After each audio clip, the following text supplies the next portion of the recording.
জয়গুরু। পরম দয়াল যুগপুরুষোত্তম শ্রী শ্রী ঠাকুর অনুকূলচন্দ্রের চরণে জানাই আমার শতকোটি প্রণাম। পরম পিতার কাছে প্রার্থনা করো, তোমার ইচ্ছাই মঙ্গল। আমি জানি না কিসে আমার মঙ্গল হবে, আমার ভেতরে তোমার ইচ্ছাই পূর্ণ হোক।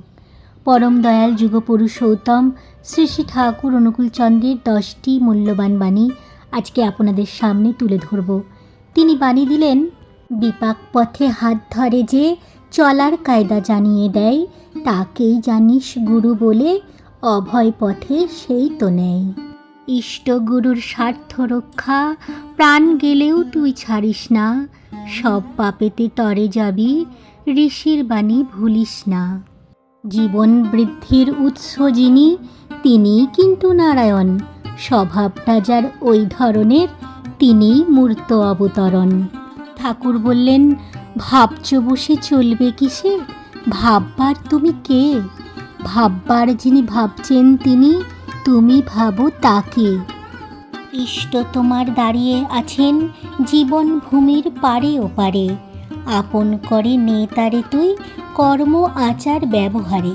শ্রী ঠাকুর বললেন, তুমি সত্যে অবস্থান করো, অন্যায়কে সহ্য করতে চেষ্টা করো, প্রতিরোধ করো না, শীঘ্রই পরম মঙ্গলের অধিকারী হবে।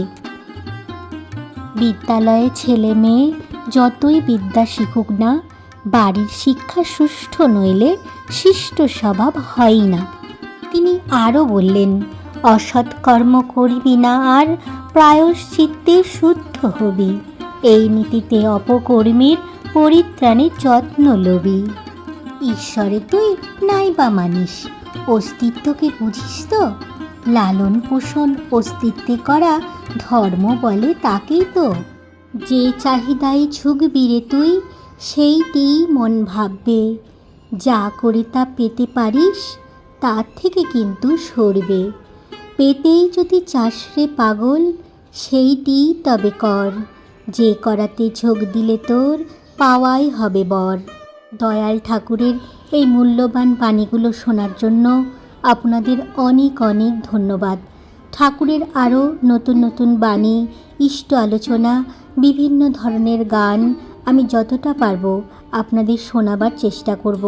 আমার চ্যানেলটিকে সাবস্ক্রাইব করে লাইক, শেয়ার ও কমেন্টের মাধ্যমে আমাকে আরও উৎসাহিত করবেন। সকলকে আরও একবার জয়গুরু।